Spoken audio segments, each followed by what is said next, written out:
നിങ്ങളിപ്പോൾ കാണുന്നത് വീട്ടുകാർ നിരന്തരം വിളിക്കും നമ്മളെ കിണറ്റിലെ കുറച്ച് പുല്ലും തുണ്ട് ഒന്ന് ക്ലീൻ ആക്കാൻ വരുമെന്ന് കേട്ടോ. അപ്പോൾ ജസ്റ്റ് ഒന്ന് പോയി നോക്കിയതാണ്. എത്രത്തോളം പുല്ലും കാടൊക്കെ ഉണ്ട് അതിനനുസരിച്ച് പോയിട്ട് നമുക്ക് ടൂൾസും കാര്യങ്ങളൊക്കെ എടുക്കാമായിരുന്നു കരുതി പോയി നോക്കിയതാണ്. പോയി നോക്കിയപ്പോൾ കുറച്ചുള്ളൂ എന്ന് കണ്ടപ്പോഴാണ് ഞാൻ അവിടെ നിന്ന് തന്നെ കിട്ടിയ റെസ്ക്യൂ അവിടെ നിന്ന് തന്നെ കിട്ടിയ ഉപകരണങ്ങൾ വെച്ചിട്ട് വർക്ക് ചെയ്തിട്ടോ. അത് ചെറിയൊരു സേഫ്റ്റി കുറവുള്ളത് കൊണ്ട് ചെറിയൊരു ഡേഞ്ചർ ആയും ചെയ്ത്. ഡേഞ്ചർ ഒന്നും വരില്ല, എന്നാലും ചെറിയൊരു ഫാൾട്ട് സംഭവിച്ചിട്ടുണ്ട്. അപ്പോൾ വീഡിയോ മുഴുവനായിട്ട് കാണുക, കാര്യങ്ങളൊക്കെ നിങ്ങൾക്ക് കാണാൻ സാധിക്കും. അപ്പം ആദ്യമായി വീഡിയോ കാണുന്നവരാണെങ്കിൽ സബ്സ്ക്രൈബ് ചെയ്യുക, ബെൽ ബട്ടൺ അമർത്താൻ നിങ്ങൾ വിലപ്പെട്ട അഭിപ്രായം രേഖപ്പെടുത്തട്ടോ. അപ്പോൾ ആരും തന്നെ അങ്ങനെയൊന്നും ചെയ്യരുത് സേഫ്റ്റി ഇല്ലാതെ. അപ്പോൾ നോക്കണം. പിന്നെ പ്രത്യേകിച്ച് പേടിക്കേണ്ട കാര്യമില്ല. താഴെ വെള്ളമാണെങ്കിലും വെള്ളത്തേക്കാണ് വീഴുള്ളൂ. വെള്ളമുള്ളത് കൊണ്ട് കുഴപ്പമില്ല, നീന്തലും കാര്യങ്ങളൊക്കെ അറിയില്ല. അപ്പോൾ അങ്ങനെ വർക്കിന് പോകണല്ലോ, അതായാലും ഒന്നും അറിയാത്തവരായിരിക്കുമല്ലോ. അപ്പോൾ ഏതായാലും വീഡിയോ മുഴുവനായിട്ട് കാണാം, അതിലുണ്ടാവും എല്ലാ കാര്യങ്ങളും. ഓക്കെ, അപ്പോൾ ആർക്കെങ്കിലും ഇതുപോലെ വർക്കോ കാര്യങ്ങളോ എന്തെങ്കിലുമൊക്കെ ഉണ്ടെങ്കിൽ ഈ താഴെ കാണുന്ന നമ്പറുമായി ബന്ധപ്പെടാം. ഓക്കെ. പിന്നെ അതുപോലെ അടുത്ത വീട്ടിൽ പോയിട്ട് അടുത്തൊരു പാളയം കയറ് വീടിന്റെ അടുത്തുള്ള വീട്ടിലുള്ള കിണറിന്റെ കയറൊക്കെ കഴിച്ചു കൊടുന്നിട്ടോ ഇറങ്ങാൻ വേണ്ടിയിട്ട്. ഇനി അതും ഇല്ലാഞ്ഞ ആ സേഫ്റ്റി തീരെ ഇല്ലഞ്ഞാല് നമുക്ക് പിന്നെ എന്താ സംഭവിച്ചതിന് ശേഷം ഒന്നും പറഞ്ഞിട്ട് കാര്യമില്ലല്ലോ. അങ്ങനെ കയറൊക്കെ കൊണ്ടുവന്ന് കെട്ടി ഇറക്കി കോണിമക്കണ്ട് കാലൊക്കുമ്പോൾ ചെറിയൊരു പേടിയുണ്ട്. ലെങ്ത്ത് കൂടുതലാണ്, വേറെ സേഫ്റ്റി കാര്യങ്ങളൊന്നും ഇല്ല. പിന്നീട് വർക്ക് തുടങ്ങിട്ടോ. പുല്ലും ഇതൊക്കെ ഇങ്ങനെ ഒഴിവാക്കുന്നുണ്ടെങ്കിൽ കൂടെ പിടിക്കാതെ അങ്ങനെ ചെയ്യല്ലേ.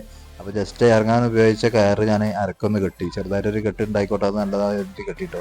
എന്നാലും പിന്നീട് കോണി ഇപ്പം കുഴപ്പമില്ലാത്ത രീതിയിലാണ് നിൽക്കുന്നത്. താഴത്തെ ഒരു സ്റ്റെപ്പ് വരെ ജാം ആയിട്ടുണ്ട്, മേലെ ഈ ഭാഗത്തും സ്റ്റെപ്പ് ഉണ്ട്. പക്ഷെ നമുക്ക് ചെറിയൊരു പാട്ട് പറ്റിയത് അത് പിന്നെ തിരിച്ചിട്ട് നെറ്റിന്റെ മേൽക്കൂടെ ഒക്കെ കയറ്റി റിസ്ക് ഒക്കെ എടുത്ത് കയറ്റിയതിന് ശേഷം തിരിച്ചിട്ട സമയത്താണ് സ്റ്റെപ്പും വളവും കാര്യമൊന്നുമില്ല. അതിൽ പടുത്തുണ്ടാക്കിയതല്ല വെച്ചിട്ട് കല്ല് വെച്ചിട്ടാണ്. ഇത് മണ്ണുള്ള ഭാഗമാണ്, പാറല്ല. കല്ല് വെച്ചിട്ട് പടുത്തുണ്ടാക്കിയ രൂപത്തിലാണ്. സ്റ്റെപ്പ് പടവുകളൊന്നും വല്ലാതൊന്നുമില്ല. അപ്പൊ നമുക്ക് ഈ കോണി ജാമാക്കി വെക്കാനുള്ള സൗകര്യ കാര്യങ്ങളൊന്നും ഇല്ലാത്തതുകൊണ്ടാണ് ചെറിയൊരു പാട്ട് പറ്റിയത്. സേഫ്റ്റി ബെൽറ്റ് ഉണ്ടെങ്കിൽ റിസ്ക് ഒന്നും ഇല്ല. സേഫ്റ്റി ബെൽറ്റ് കാര്യങ്ങളൊന്നും തന്നെ എടുത്തിട്ടില്ല. അപ്പോൾ അതൊക്കെ എന്താന്നുള്ള വീഡിയോയിൽ ശരിക്കും കാണാം. ഓക്കെ.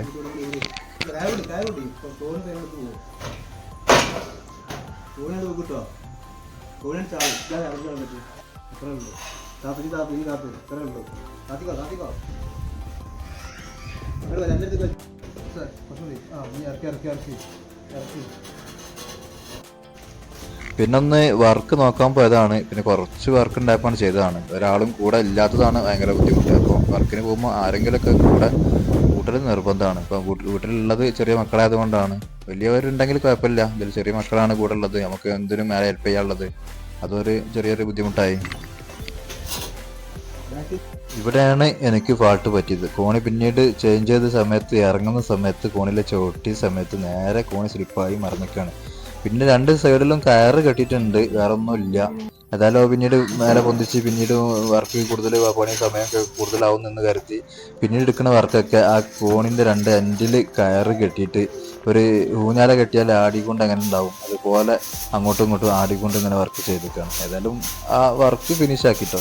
ഒക്കെ അടിച്ചു വാരി വെള്ളത്തിൽ ഒരുപാട് ചണ്ടി പറിക്കും. പുല്ല് പറിക്കുന്ന സമയത്ത് ചണ്ടിയും പുല്ലും കാര്യമൊക്കെ വെള്ളത്തിലേക്ക് വീഴും. അത് അരിപ്പ വെച്ചിട്ട് അരിച്ച് വെള്ളത്തിൽ നിന്നൊക്കെ എടുത്ത് നേരെ ഫുള്ള് ഫിനിഷ് ആക്കിട്ടോ. അപ്പോൾ വീഡിയോ മുഴുവനും കണ്ട ലാസ്റ്റ് ഭാഗം കാണാം. അപ്പോൾ ആർക്കെങ്കിലും വർക്ക് ഉണ്ടെങ്കിൽ വിളിക്കാൻ മറക്കല്ലേ, നമ്പർ താഴെ ഉണ്ട്. ഫുള്ള് വൃത്തിയാക്കിട്ടോ, ഫുൾ ഫിനിഷ്.